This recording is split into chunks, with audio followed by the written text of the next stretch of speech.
Hello students, welcome back a new video. Students, हम लोगों ने फिजिक्स के लास्ट लेक्चर में प्रकाश के बारे में डीपली नॉलेज ले लिया था। उसके साथ साथ मैंने आपको ये भी बताया था कि फिजिक्स क्या है, इसके अंदर हम लोग क्या क्या पढ़ते हैं और फिजिक्स को किस प्रकार परिभाषित किया गया है। मैंने आपको जीके जीएस का भी थोड़ा मोड़ा नॉलेज दिया था। तो अगर आप इस वीडियो पे डायरेक्ट आए हैं, मैं आपसे रिक्वेस्ट करता हूं कि आप सबसे पहले फर्स्ट लेक्चर को देखें, ताकि उससे आपको इस वीडियो को आप रिलेट कर पाए। अगर आप वो वीडियो नहीं देखेंगे, डायरेक्ट ये वीडियो देखेंगे, तो आपको समझ में नहीं आएगा, ठीक है ना। तो सबसे पहले आप वो वीडियो जाके देखिए, उसका लिंक आपको डिस्क्रिप्शन में मिल जाएगा। आप उसमें देखिए जाके, मैंने आपको प्रकाश के बारे में पूरा ओवरऑल नॉलेज दे दिया है। मैं आपको फिर से बता देता हूँ, प्रकाश एक विद्युत चुंबकीय तरंग है। इसमें 7 कलर होते हैं, जिसे विबग्योर कहा जाता है, बैजानी हो, पीनाला, ठीक है। इन सब के बारे में मैंने आपको बता दिया। प्रकाश का जो तरंगदैर्घ्य होता है वो 3500 एंगस्ट्रॉम से 7500 एंगस्ट्रॉम के बीच होता है। और एंगस्ट्रॉम का मतलब होता है 10⁻⁻10 मीटर। तो आज का जो ये लेक्चर है फिजिक्स का सेकंड लेक्चर है, और ये लेक्चर जो क्लास 12 के लिए तो इम्पोर्टेंट है ही, उसके साथ साथ ये जेई प्लस नीट के स्टूडेंट के लिए काफी ज्यादा हेल्पफुल होगी, क्योंकि इस लेक्चर में मैं आपको जेई और नीट लेवल तक का कॉन्सेप्ट ही देने वाला हूँ। तो आज के इस लेक्चर में हम मेनली दर्पण के बारे में पढ़ेंगे, मिरर। लेकिन दर्पण पढ़ने से पहले मैं आपको प्रतिबिंब पढ़ा देता हूँ। प्रतिबिंब को इंग्लिश में इमेज बोलते हैं। क्या है ना, अगर मैं दर्पण स्टार्ट कर दूंगा तो उसमें क्या है कि अलग अलग दर्पण में हम लोग मुख्य अक्ष पे वस्तु रखेंगे तो अलग अलग उसका प्रतिबिंब बनता है। तो वहां पे एक वर्ड आएगा प्रतिबिंब का। तो पहले मैं आपको प्रतिबिंब बता देता हूँ, उसके बाद मैं आपको दर्पण बताऊंगा। तो चलिए वीडियो को स्टार्ट करते हैं।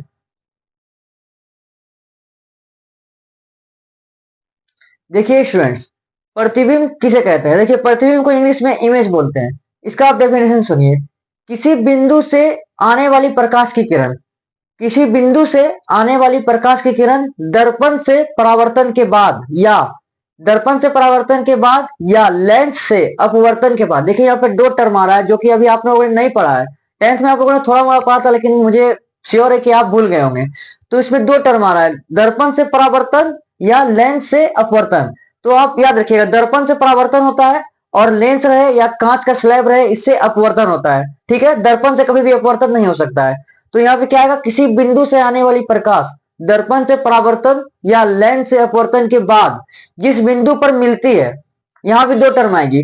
जिस बिंदु पर मिलती है, जिस बिंदु से आती हुई प्रतीत होती है। देखिए, जिस बिंदु पर मिलती है, जिस बिंदु पर मिलना और आती हुई प्रतीत होना। देखिए, जिस बिंदु पर मिलती है या आती हुई प्रतीत होती है, उसे उस बिंदु का प्रतिबिंब कहते हैं। ये दोनों टर्म को समझिए। देखिए, आती हुई मिलती है मतलब आती हुई प्रतीत होती है। आती हुई प्रतीत का मतलब है आभासी रूप से। देखिए, किरण आ रही है, आती हुई क्या हो रही है, प्रतीत हो रही है, रियल में किरण नहीं आ रही है। इसका मतलब है कि इसमें आभासी प्रतिबिंब बनेगा या काल्पनिक प्रतिबिंब बनेगा। और जो मिलती है तो इसमें वास्तव रूप से मिलेगी, हमें देखेगी कि किरण आ रही है और वास्तव रूप से मिल रही है। और आती हुई प्रतीत हो रही है मतलब किरण आती हुई प्रतीत हो रही है, दिख रही है। तो ये हो गया काल्पनिक रूप से, या काल्पनिक को आभासी बोलते हैं। तो आभासी रूप से अब मिलती है मतलब रियल में। तो प्रतिबिंब दो प्रकार के हो गए। देखिए, इसमें दो टर्म आया था, दर्पण से परावर्तन और लेंस से अपवर्तन। ये दोनों टर्म हम लोग आगे पढ़ेंगे, ठीक है। परावर्तन किसे कहते हैं, इसके दो नियम होते हैं, हम लोग आगे पढ़ेंगे, ठीक है। और जो अपवर्तन है, लेंस से अपवर्तन, वो भी हम लोग आगे पढ़ेंगे, ठीक है। पूरा डिटेल में पढ़ने वाले हैं, आप टेंशन मत लीजिए। तो अभी आप परिभाषा याद रख लीजिए। किसी बिंदु से आने वाली प्रकाश की किरण दर्पण से परावर्तन या लेंस से अपवर्तन के बाद जिस बिंदु पर मिलती है या जिस बिंदु से आती हुई प्रतीत होती है, उसे उस बिंदु का प्रतिबिंब कहते हैं, ठीक है। प्रतिबिंब जो होते हैं दो प्रकार के होते हैं। प्रतिबिंब कितने प्रकार के होते हैं फ्रेंड्स, दो प्रकार के। एक होता है वास्तविक प्रतिबिंब, और एक होता है आभासी या फिर काल्पनिक। देखिए, वास्तविक प्रतिबिंब में जो किरणें होगी वो वास्तव में मिलेगी, और जो आभासी होगी उसमें आती हुई प्रतीत होगी। तो वास्तविक प्रतिबिंब का परिभाषा क्या हो जाएगा, किसी बिंदु से आती हुई प्रकाश की किरण दर्पण से परावर्तन के बाद या लेंस से अपवर्तन के बाद जिस बिंदु पर वास्तव में मिलती है, यहाँ पे आपको क्या लगाना पड़ेगा, वास्तव। वास्तव में मिलती है या वास्तविक रूप से मिलती है, दोनों का मतलब सेम ही है। वास्तव में मिलती है या वास्तविक रूप से मिलती है, उसे उस बिंदु का प्रतिबिंब कहते हैं। मिलती है मतलब कटती है, आप ये भी लिख सकते हैं, ठीक है। अभी मैं आपको आगे बता रहा हूं। और आभासी प्रतिबिंब या काल्पनिक प्रतिबिंब में क्या लिखेंगे, किसी बिंदु से आने वाली प्रकाश की किरण दर्पण से परावर्तन या लेंस से अपवर्तन के बाद जिस बिंदु से आती हुई प्रतीत होती है। आती हुई प्रतीत होना मतलब किरण आती हुई दिख रही है, लेकिन रियल में नहीं आ रही है, सिर्फ आपको दिख रही है डॉटेड लाइन में। डॉटेड लाइन में ये हो गया आती हुई प्रतीत होना। और मिलती है आपको दिखेगी किरण आ रही है और इसमें डॉटेड लाइन दिया जाता है, ठीक है। तो आती हुई प्रतीत होती है, उसे उस बिंदु का आभासी प्रतिबिंब कहते हैं। तो प्रतिबिंब आप लोगों ने समझ लिया। देखिए मैं आपको एक और चीज बताता हूं, जब भी किसी वस्तु का प्रतिबिंब निर्माण होता है तो कम से कम आपको 2 किरण चाहिए। कम से कम कितना किरण, याद रखिएगा, ऑब्जेक्टिव में पूछ भी सकता है और कॉम्पिटेटिव एग्जाम में भी कभी कोई पूछ देते हैं। प्रतिबिंब निर्माण के लिए स्टूडेंट कितने किरण होने चाहिए? मिनिमम मतलब न्यूनतम 2 किरण आपको लेना चाहिए। 2 किरण हो सकते हैं, 1 किरण से प्रतिबिंब नहीं बनेगा। कम से कम 2 किरण, और अधिक से अधिक आप लाखों किरण ले आइए, लाखों ले आइए, करोड़ ले आइए, कितना भी किरण ले आइए, लेकिन न्यूनतम कितना होना चाहिए? 2 किरण। मिनिमम 2 किरण, मैक्सिमम आप कितना भी ले आइए, अनंत ले आइए मैक्सिमम आप, लेकिन मिनिमम कितना होना चाहिए एक प्रतिबिंब के निर्माण के लिए? 2 किरण। आगे जब हम लोग दर्पण में या लेंस में अलग अलग जगह पे वस्तु रख करके प्रतिबिंब जब हम लोग बनाएंगे तो हम लोग भी 2 किरण लेंगे, 1 किरण से प्रतिबिंब नहीं बन सकता है, ठीक है। जब भी लेंगे 2 किरण। तो आप लोगों ने प्रतिबिंब समझ लिया। अब हम लोग इस वीडियो में सबसे मेनली समझने वाले दर्पण के बारे में। तो दर्पण देखिए, समझिए दर्पण क्या होता है। दर्पण वह चिकनी या पॉलिश सतह होती है। दर्पण एक क्या होती है? सतह होती है, परावर्तक सतह होगी। अब देखिए कैसा होगी, मैं आपको बता रहा हूं। दर्पण एक सतह होती है, चिकनी होती है और पॉलिश होती है, और इससे परावर्तन संभव होता है। तो दर्पण का परिभाषा क्या हो गया? दर्पण एक प्रकार की चिकनी और पॉलिश सतह होती है जिससे प्रकाश का परावर्तन संभव हो सके। तो दर्पण का ये परिभाषा हो गया, ठीक है। दर्पण जो होती है मेनली 2 प्रकार की होती है। देखिए मैं आपको लिख के बताता हूं। देखिए हम लोग दर्पण देखते हैं, दर्पण को इंग्लिश में मिरर बोलते हैं, ठीक है। दर्पण किसे कहते हैं? देखिए वह चिकनी या पॉलिश सतह कैसी होनी चाहिए? चिकनी होनी चाहिए और पॉलिश की हुई होनी चाहिए, जिससे प्रकाश का परावर्तन संभव हो सके, उसे हम दर्पण कहते हैं। एक बात याद रखिएगा स्टूडेंट, दर्पण से कभी भी अपवर्तन नहीं हो सकती है। परावर्तन होगी लेकिन अपवर्तन नहीं होगी। अपवर्तन होने के लिए कांच चाहिए या ऐसा सतह चाहिए, पृथककारी पृष्ठ, जो एक माध्यम को दूसरे माध्यम को अलग कर सके। जैसे कि कांच स्लैब हो गया, लेंस हो गया, इसमें आपको अपवर्तन देखने को मिलेगा। अपवर्तन क्या होता है मैं आपको आगे बताऊंगा, ठीक है। अभी आप टेंशन मत लीजिए। तो दर्पण क्या होता है? वह चिकनी या पॉलिश सतह होती है जिससे प्रकाश का परावर्तन संभव हो सके। दर्पण जो होता है मेनली 2 प्रकार का होता है। पहला प्रकार होता है समतल दर्पण और दूसरा होता है गोलीय दर्पण। देखिए समतल दर्पण को इंग्लिश में प्लेन मिरर और गोलीय दर्पण को स्फेरिकल मिरर बोलते हैं। देखिए आपको जो 12th में पढ़ना है ना, मेनली गोलीय दर्पण के बारे में पढ़ना है। गोलीय दर्पण भी 2 प्रकार के होते हैं, एक अवतल दर्पण, एक उत्तल दर्पण। आप लोगों ने 10th में पढ़ा होगा। इसमें क्या है ना, हम लोग को बहुत ही ज्यादा डीप में पढ़ना है। गोलीय दर्पण का अवतल और उत्तल दोनों का सूत्र भी निकलता है, वो भी मैं आपको बताऊंगा, आप टेंशन मत लीजिए। देखिए समतल दर्पण, समतल दर्पण का परावर्तक सतह कैसा होता है? समतल होता है, हो गया काम खत्म। समतल दर्पण, देखिए समतल दर्पण ऐसा होता है, ये जो होता है समतल दर्पण का परावर्तक सतह क्या होता है? समतल होता है।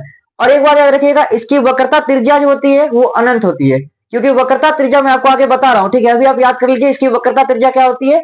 अनंत होती है। इसकी फोकस दूरी क्या होती है? अनंत होती है। फोकस दूरी वक्रता त्रिज्या क्या है मैं आपको अभी दर्पण समझाऊंगा, आगे बता दूंगा, ठीक है। अभी आप याद रखिए समतल दर्पण वो वैसे दर्पण को कहते हैं जिसका परावर्तक सतह क्या होता है? समतल होता है, ठीक है। देखिए गोलीय दर्पण, एक काम करते हैं समतल दर्पण को और हम लोग डीप पे समझते हैं। देखिए समतल दर्पण का एक और परिभाषा क्या हो सकता है? समतल दर्पण जो है एक बड़े से गोलीय दर्पण का भाग है।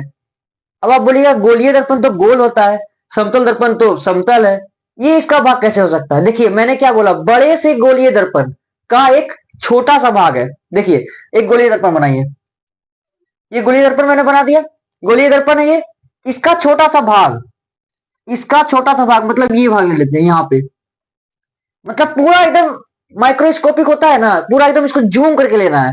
मैंने इतना लगाया ना मार्कर से मार्क, इतना भी नहीं लेना है, इससे भी छोटा लेना है। समझ में आया?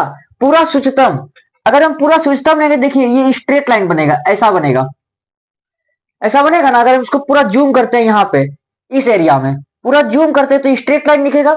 वही जो स्ट्रेट लाइन है वही से वो क्या बोलते हैं? समतल दर्पण बोलते हैं। तो ये थोड़ा डीप नॉलेज हो गया, हालांकि आप इसे याद मत रखिए, मैं आपको सिर्फ बता दिया समतल दर्पण एक बड़े गोलीय दर्पण का एक छोटा सा हिस्सा होता है। इसे आप नहीं भी याद रखिएगा तो चलेगा। आप याद रखिए कि समतल दर्पण का परावर्तक सतह जो होता है वो समतल होता है, उसे समतल दर्पण कहते हैं। इसकी वक्रता त्रिज्या अनंत होती है और इसकी फोकस दूरी अनंत होती है। फोकस दूरी वक्रता त्रिज्या क्या है मैं आपको आगे बता रहा हूं। देखिए गोलीय दर्पण जो होते हैं वो 2 प्रकार के होते हैं, एक अवतल दर्पण, एक उत्तल दर्पण। अवतल दर्पण में इंग्लिश से बोलते हैं कॉनकेव मिरर और उत्तल दर्पण को बोलते हैं कॉन्वेक्स मिरर। देखिए उत्तल दर्पण और अवतल दर्पण में जाने से पहले मैं आपको दर्पण से रिलेटेड 3-4 टर्मिनोलॉजी है, 3-4 आपको पॉइंट्स है वो मैं आपको बताता हूं। उसके बाद हम लोग दर्पण के आगे बढ़ेंगे और अलग अलग स्थान पर हम लोग वस्तु को रखेंगे और प्रतिबिंब का निर्माण करेंगे। वो करने के बाद ही हम लोग आगे परावर्तन अपवर्तन जो होगा आगे पढ़ेंगे। ठीक है, इसको मैं रब करता हूं। देखिए मैंने एक दर्पण चित्र बना दिया। अभी ये कौन सा दर्पण है अभी आप मत जानिए, ठीक है, आप जानिए कि ये दर्पण है। कौन सा दर्पण है मैं आपको आगे बताऊंगा। इस दर्पण का कुछ नाम रख देते हैं, ए बी नाम रख देते हैं। तो देखिए हम लोग 3-4 टर्मिनोलॉजी देखते हैं। पहला देखते हैं इसका द्वारक। द्वारक क्या होगा? द्वारक देखिए ए से जो बी है ना, ये चित्र बना हुआ ये द्वारक कहलाता है। मतलब ए दर्पण का द्वारक क्या होगा? A B. दर्पण का द्वारक क्या होगा? A B. अब हम लोग देखते हैं ध्रुव, मतलब ये जो ए बी सतह है ना, इसी सतह को बोलते हैं द्वारक। अब देखिए ध्रुव, ध्रुव को इंग्लिश में पोल बोलते हैं। देखिए ध्रुव किसे बोलेंगे? जो द्वारक है उसके बीचों बीच एक पॉइंट लेते हैं, उसे हम लोग क्या बोलेंगे? ध्रुव। ये जो पॉइंट है ध्रुव, ध्रुव को पी से शुरू किया जाता है, पी से पोल, इसीलिए ध्रुव। मतलब द्वारक के बीचों बीच का पॉइंट क्या कहलाता है? ध्रुव कहलाता है। उसके आगे देखिए वक्रता केंद्र। देखिए वक्रता केंद्र को इंग्लिश बोलते हैं सेंटर ऑफ कर्वेचर। वक्रता केंद्र किसको बोलते हैं? देखिए ये जो गोलीय दर्पण है, ठीक है, अभी कौन सा दर्पण है ये मैं आपको आगे बताऊंगा। ये जो गोलीय दर्पण है ये किसी न किसी गोले का भाग होगा। आप देखिए इसको ऐसे करके मिलाइए, ये किसी न किसी गोले का भाग होगा। ये जिस गोले का भाग है उसका केंद्र भी होगा। हर एक गोले का केंद्र होता है, हर एक सर्कल का केंद्र होता है ना।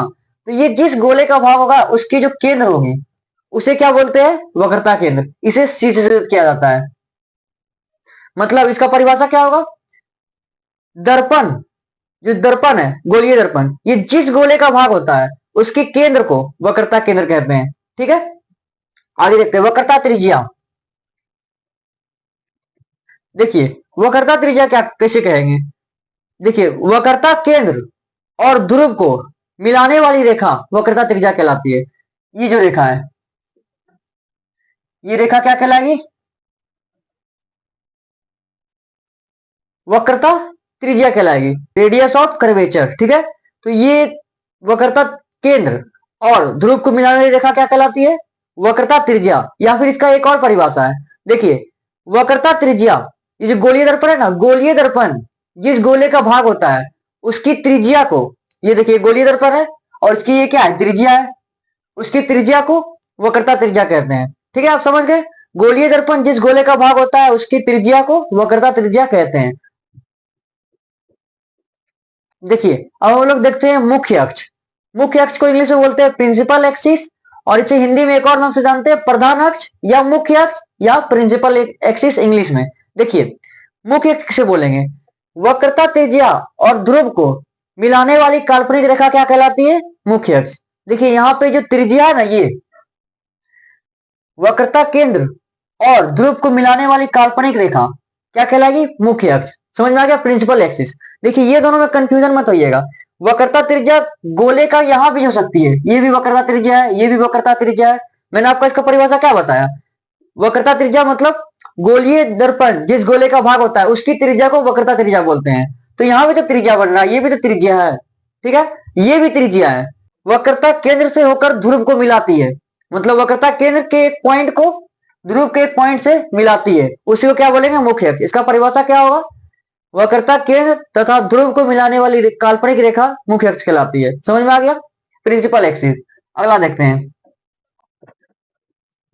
फोकस बिंदु, फोकस पॉइंट। फोकस पॉइंट इसको समझने की कोशिश कीजिएगा। देखिए जब कोई प्रकाश की किरण मुख्य अक्ष के समांतर आती है, जब कोई प्रकाश की किरण मुख्य अक्ष के समांतर आती है तब वह दर्पण से परावर्तन के बाद, परावर्तन होगा, परावर्तन मीन्स देखिए आप लोग 10th पढ़े होंगे, आपको थोड़ा मोड़ा तो याद होगा। ठीक है ना, दर्पण से परावर्तन के बाद जिस बिंदु पर मिलती है, ये किस बिंदु पे मिली है? एफ। इस बिंदु क्या बोलेंगे? एफ। जिस बिंदु पर मिलती है उस बिंदु को फोकस बिंदु कहते हैं। समझ में आया? जब प्रकाश की किरण मुख्य अक्ष के समांतर आती है और दर्पण से परावर्तन के बाद जिस बिंदु पर मिलती है उसे उस बिंदु को क्या बोलते हैं? फोकस बिंदु। समझ में आ गया? देखिए यहाँ पे दो तीन चीज आ रही है। एक परावर्तन आ रहा है, ठीक है ना? तो परावर्तन क्या है, आप लोग अगर भूल गए होंगे तो कोई दिक्कत नहीं है, अभी सिर्फ आप परिभाषा के तौर पर याद कर लीजिए। आगे जब प्रकाश का परावर्तन हम लोग पढ़ेंगे तो आपको समझ में आ जाएगा। और एक बात देखिए, ये जो किरण आ रही है ना, ये ऐसे आई और इधर आई। किरण ऐसे क्यों नहीं गई? उस तरफ जाना चाहिए किरण को, उस तरफ क्यों नहीं गई? तो इसका लॉजिक मैं आपको आगे बताऊंगा, आप कंफ्यूज मत होइए, ठीक है ना? ये किरण ऐसे आके इधर ही क्यों गई, उधर क्यों नहीं गई, ये मैं आपको बताऊंगा कि ये क्यों इधर आई है। इसका लॉजिक मैं आपको दूंगा, कंसेप्ट है इसके पीछे, ठीक है ना? तो ये मैं आपको बताऊंगा। अभी बात इसका आप परिभाषा याद रखिए, ठीक है? तो ये था दर्पण के पीछे इतना सारा टर्मिनोलॉजी। अब हम लोग क्या करेंगे ना, कोई वस्तु लेंगे, ये जो मुख्य अक्ष है ना, इसी पर वस्तु को कभी वक्रता केंद्र पर रखेंगे, कभी फोकस पर रखेंगे, कभी वक्रता केंद्र और फोकस के बीच में रखेंगे, और इन सब स्थान पर रख करके हम लोग प्रतिबिंब देखेंगे कहाँ इसका प्रतिबिंब बनता है। देखिए, प्रतिबिंब निर्माण के लिए मिनिमम कितना, 2 किरण चाहिए, और अधिक से अधिक आप लाख किरण ले आइए, उससे मतलब नहीं है। मिनिमम कितना चाहिए, 2 किरण। तो आगे हम इसका देखने वाले हैं प्रतिबिंब निर्माण, ठीक है? तो प्रतिबिंब निर्माण देखने से पहले हम लोग गोलीय दर्पण को समझ लेते हैं। दर्पण समझ लिए, दर्पण 2 प्रकार के होते हैं, समतल दर्पण और गोलीय दर्पण। अब गोलीय दर्पण भी 2 प्रकार के, अवतल दर्पण और उत्तल दर्पण। मैं लिखता हूं, देखिए।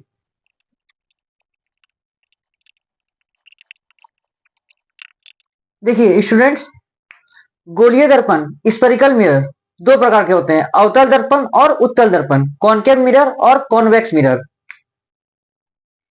ठीक है? देखिए इसको कैसे परिभाषित करेंगे, आप लोगों ने 10th क्लास में परिभाषा पढ़ा होगा अवतल दर्पण और उत्तल दर्पण का। उत्तल दर्पण का परावर्तक सतह जो होती है, परावर्तक सतह, वो क्या होती है, उठी हुई होती है, और अवतल दर्पण की धसी हुई होती है।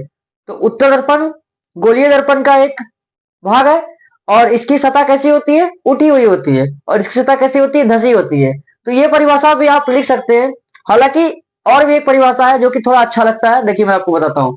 उत्तल दर्पण जो है ऐसा रहता है,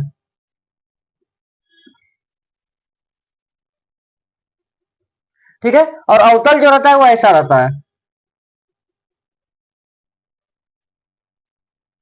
देखिए इसकी दूसरी परिभाषा कैसे बनेगी, जो अवतल दर्पण है ना, इसका परावर्तक सतह, ये परावर्तक सतह है, इसका परावर्तक सतह अंदर की ओर वक्रित होता है। वक्रित मतलब गोल, मतलब अंदर की ओर। जो अवतल दर्पण है, इसका परावर्तक सतह अंदर की ओर वक्रित होता है। ये भी परिभाषा आप लिख सकते हैं। उत्तल दर्पण में इसका देखिए, जो परावर्तक सतह ये ना है, इसका परावर्तक सतह बाहर की ओर वक्रित होता है। ये कहां निकला हुआ है, बाहर, और ये क्या, धसा हुआ है, ठीक है ना? तो उत्तल दर्पण किसे कहेंगे, उत्तल दर्पण का परावर्तक सतह क्या होता है, आगे की ओर मतलब बाहर की ओर वक्रित होता है, और अवतल दर्पण का परावर्तक सतह अंदर की ओर वक्रित होता है, उसे हम अवतल कहते हैं, और जो बाहर की तरफ होता है उसे हम उत्तल दर्पण कहते हैं। देखिए आपको अवतल उत्तल के बारे में पूरा डिटेल में पढ़ना है, आप लोगों ने दर्पण सूत्र पढ़ा होगा, हम लोग उसको प्रूव करेंगे, ठीक है? तो हम लोग अब क्या करेंगे, हम लोगों ने प्रतिबिंब देख लिया, दर्पण देख लिया, द्वारक, फोकस बिंदु, ये सब हम लोगों ने देख लिया, टर्मिनोलॉजी हम लोग देख लिया। प्रतिबिंब अब हम लोग निर्माण करने वाले हैं। दोनों दर्पण में हम लोग अलग अलग जगह पे, मुख्य अक्ष पर अलग अलग स्थान पे हम लोग वस्तु को रखेंगे, और उसका प्रतिबिंब बड़ा बना, छोटा बना, उल्टा बना, वास्तविक बना या आभासी बना, वो सब हम लोग देखेंगे, ठीक है ना? तो इस वीडियो में इतना ही देते हैं, क्योंकि वीडियो काफी लंबी हो चुकी है।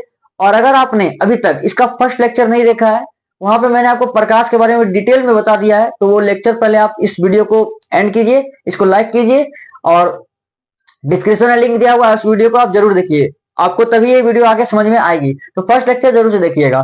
तो उम्मीद करता हूँ आपको वीडियो पसंद आई होगी। अगर पसंद आए तो इस वीडियो को लाइक कर दीजिए, हमारे चैनल को सब्सक्राइब कर लीजिए, और अपने दोस्तों को भी इसे शेयर कर दीजिएगा, और चैनल न्यू है इसलिए सपोर्ट जरूर कीजिएगा, ठीक है? मैं आपसे मिलता हूँ नेक्स्ट वीडियो में, तब तक के लिए बाय बाय।